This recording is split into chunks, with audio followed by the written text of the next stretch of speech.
Coach, how are you going to get the run game going against Wyoming? We're just going to run our offense, yeah. I mean, we've been able to run the ball really well for years, and we'll be able to. Pretty confident you'll be able to push them? No, I mean, they're a really good run defense. There's always one more person in the box than you can block. They're very good at what they do. It'll be a challenge, but it's the same offensive line and basically same team that ran the heck out of the ball last year. Yep. Not concerned about it. We'll fix it. Looking back at the Oregon film, was there something in particular they did?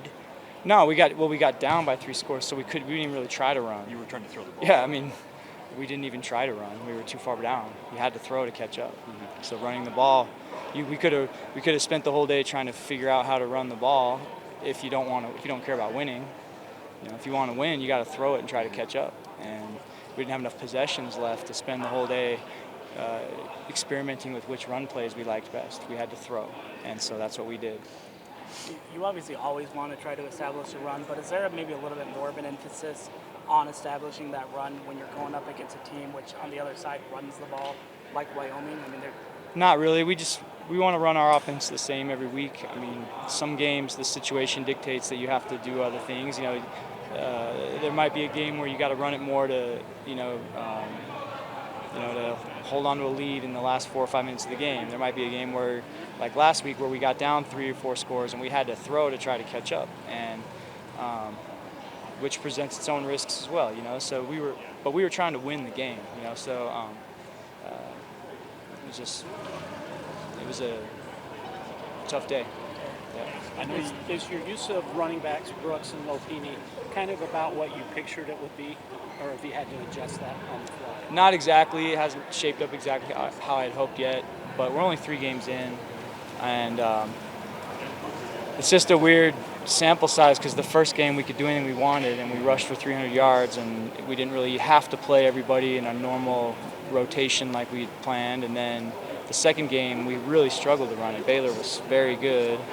And then the third game was a passing game.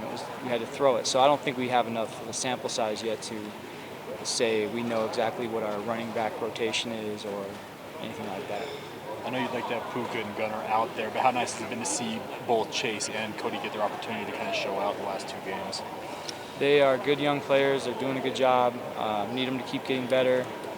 Oregon's secondary was outstanding. Those guys were very good, and we had our hands full. And we're going against another good secondary this week that plays a lot of man coverage. Very, very disciplined in what they do, and they've got good players. Are Puka and Gunnar practicing this week, and how do they look health-wise if they are? They're both practicing, and it's the same old broken record. I'm hopeful. Can you comment on Dallin Holker leaving the program? Or do you care to? Just that I love Dallin, love coaching him, and wish him the best. I really, really like that kid, and I was gutted. Was there any surprise for you when he told you that he was going to leave the program at 3 weeks in? Was I surprised? Yeah. Very. Is the door open for him to come back if he wanted to? That would be Kalani's decision, not mine. What? Go ahead. No, you go.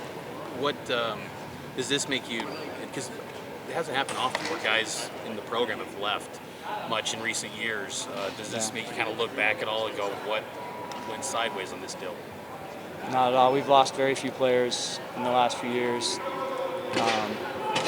and we've been a good team, and we'll keep being a good team. Yeah.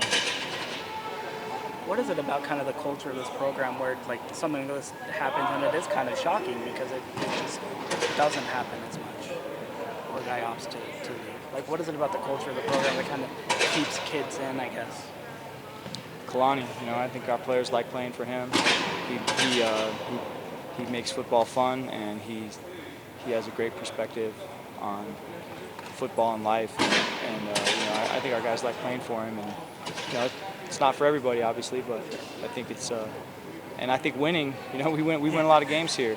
We've been playing good football for a long time, and so I think that's why you're seeing players. We're retaining our players, and we've done very well in recruiting and in the transfer portal in the last few years. This is kind of a big picture question, Coach. Do you like the new transfer portal windows? Does that help you guys kind of maintain personnel, or is it still a daily make sure everyone's happy type of situation? I'm not worried about who's happy ever. I mean, my job is to beat Wyoming this week, and we'll play with whoever's available, and we'll go out there and put the best product on the field that we can. So I don't worry about keeping people happy. The transfer windows, I mean, it's probably too soon to say, but you know, I embrace the portal situation. I think every player should be able to go where they're happy and be so I'm fine with that. And whether you like it or not, you have to deal with it anyway. That's just the way it is now. So you know, I think we've adapted very well to it, and I'm good with it. Who do you see moving up the depth chart to take Dallin's spot, as it were? Well, Isaac's already been our starting tight end, and he'll keep being our starting tight end. And Isaac's playing really good football. He's playing very well for us, and he's not even 100% yet. So I mean, I expect him to just keep getting better. What gives you? Sorry. Yeah, you said you were surprised. You said you were kind of surprised. I was curious, like, did you have any conversation with him prior to that, and when did you kind of find out? I've already said everything I want to say about it. I wish him well. I really like the guy. What gives you confidence that your offense will bounce back this week against Wyoming?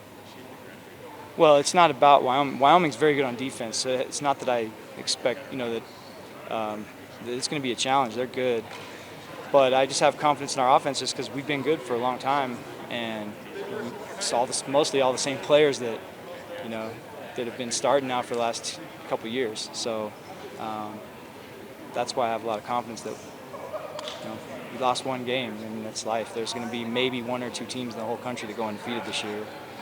There's a lot of football left. We gotta win this week. That's football. Just win this week and then worry about the next. You can't be worrying about something in the past. How would you assess maybe the leadership? Last question. Sorry.